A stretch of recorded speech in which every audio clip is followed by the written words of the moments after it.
তো এখন আমরা যে টপিকটা নিয়ে পড়বো তা হচ্ছে মৌলের প্রতীক। তো মৌলের প্রতীক বলতে আমরা কি বুঝি মূলত?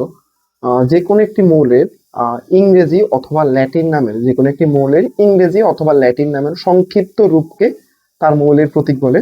এখন যে কোনো একটা মৌল প্রথম যখন আবিষ্কৃত হয় তার হচ্ছে বিজ্ঞানীদের নাম অনুসারে বা ওই পদার্থের বৈশিষ্ট্য অনুসারে যে কোনো একটা ইংরেজিতে অথবা ল্যাটিন ভাবে একটা নাম দেওয়া হয়। যেমন আমরা ধরে নিলাম, ধরলাম হচ্ছে আমরা হাইড্রোজেন, একটা ইংরেজি শব্দ হাইড্রোজেন। তো এই হাইড্রোজেন অর্থাৎ এই ইংরেজি নামের সংক্ষিপ্ত রূপ, হাইড্রোজেনের সংক্ষিপ্ত রূপ অবশ্যই ইংরেজিতে ক্যাপিটাল ওয়ার্ডে লিখতে হবে। মূল লেখার কয়েকটা শর্ত, দুইটা শর্ত আছে, তো শর্তগুলো বলে দিই একটু পর। আমরা এই হাইড্রোজেনের এই ক্যাপিটাল এইচ হচ্ছে তার প্রতীক, এবং আমরা আরেকটু ধরলাম হচ্ছে নাইট্রোজেন, ইংরেজি নাম। এই নাইট্রোজেন থেকে নাইট্রোজেনের ক্যাপিটাল এন। আরো ধরলাম একটা ইংরেজি নাম অক্সিজেন, তো এই অক্সিজেনের হচ্ছে ক্যাপিটাল ওয়ার্ড ও। তো এই যে কোনো একটা ইংরেজি অথবা ল্যাটিন, আচ্ছা ল্যাটিন এখন হচ্ছে আচ্ছা ইংরেজিটা আগে আমরা বুঝি। যে কোনো একটা মৌলের ইংরেজি অথবা ল্যাটিন নামের সংক্ষিপ্ত রূপকে হচ্ছে তার প্রতীক বলা হয়। খুবই বেসিক বা স্ট্রাকচারাল কথা, কনসেপচুয়াল কথাবার্তা। তো হাইড্রোজেনের জন্য ক্যাপিটাল এইচ, নাইট্রোজেনের জন্য ক্যাপিটাল এন, অক্সিজেনের জন্য ক্যাপিটাল ও।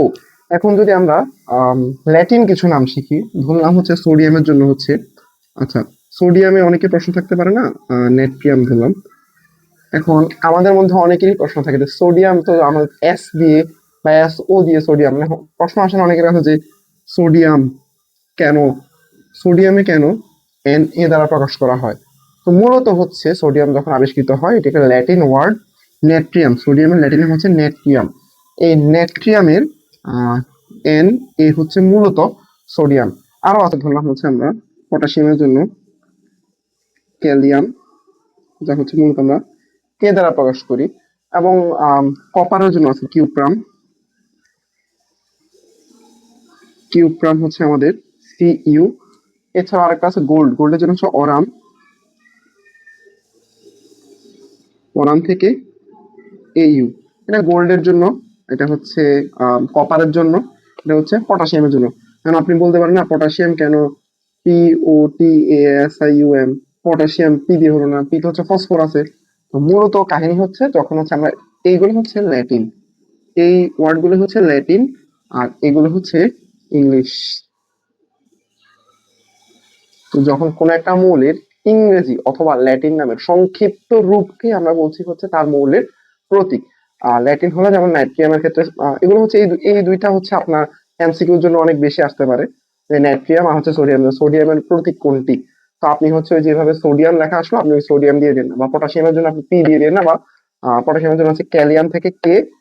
অবশ্য আমরা এগুলো নিয়ে হচ্ছে যখন পর্যায় সারণী পড়বো হচ্ছে পরবর্তী অধ্যায়, তখন আমরা বিস্তারিত আলোচনা করবো ইনশাল্লাহ। এই মৌলের প্রতীক লেখার মূলত দুইটি শর্ত আছে, একটু আগে আমরা অলরেডি বললাম। একটা শর্ত হচ্ছে যেই মৌলটা নিয়ে আমরা লিখছি সেই মৌলের অবশ্যই ইংরেজি অথবা ল্যাটিন নামের প্রথম অক্ষর ক্যাপিটাল ওয়ার্ডে লিখতে হবে। যেমন হাইড্রোজেনের জন্য আমরা এইচ, নাইট্রোজেনের জন্য এন, অক্সিজেনের জন্য ও, সোডিয়ামের এন, আচ্ছা না সোডিয়াম না, সোডিয়ামের হচ্ছে নিয়ম দুইয়ে পড়বে, অর্থাৎ ক্যাপিটাল ওয়ার্ড লিখতে হবে এবং প্রথম অক্ষর। হাইড্রোজেনের জন্য যেমন হচ্ছে আমরা হাইড্রোজেন দেখলাম আমরা একটু আগে, হাইড্রোজেনের ক্যাপিটাল ওয়ার্ড এইচ হচ্ছে আমরা প্রকাশ করব। দ্বিতীয়ত, আচ্ছা এখন আমরা ধরে নিলাম হচ্ছে, ধরলাম আমরা কার্বন জন্য, কার্বনের জন্য হচ্ছে আমরা সি ব্যবহার করলাম বড় হাতের। কার্বন, কার্বন কি সি এ আর বিও এন, কার্বন, কার্বনের জন্য আমরা কি সি ব্যবহার করলাম। কিন্তু এখন আমার ক্যালসিয়ামটা দেখি আমি একটু, এখন ক্যালসিয়ামকে আমি সি দিয়ে প্রকাশ করব, কার্বন তো আমি সি দিয়ে প্রকাশ করলাম। যদি দুইটা মিলে যায়, যদি দুইটি মৌল মিলে যায়, সেই ক্ষেত্রে আমরা প্রথমটির জন্য যেমন কার্বন, কার্বনের জন্য আমরা সি লিখলাম, পরেরটার ক্ষেত্রে সেকেন্ড যে ওয়ার্ডটা আছে, সেকেন্ড যে ওয়ার্ডটা আছে তার ছোট হাতের, অর্থাৎ calcium C A, copper C U. আশা করি বুঝাইতে পারছি দুইটা নিয়ম। প্রথম নিয়ম হচ্ছে অবশ্যই ইংরেজি বা ল্যাটিন নামের ক্যাপিটাল ওয়ার্ড ব্যবহার করতে হবে, এবং দ্বিতীয় নিয়ম হচ্ছে যদি দুইটি মৌলের নাম একই ওয়ার্ড দিয়ে শুরু হয়, প্রথমটা ঠিক রেখে দ্বিতীয়টার ক্ষেত্রে আমরা তার পরের ওয়ার্ডটা স্মল ওয়ার্ড, অর্থাৎ প্রথমটা অবশ্যই ক্যাপিটাল পরেরটা স্মল, আমরা এভাবে লিখতে পারি। এমন অসংখ্য আছে, যেমন আমরা ক্লোরিন বলতে পারি আমরা তা আশা করি এই দুইটা নিয়ম আমাদের ক্লিয়ার।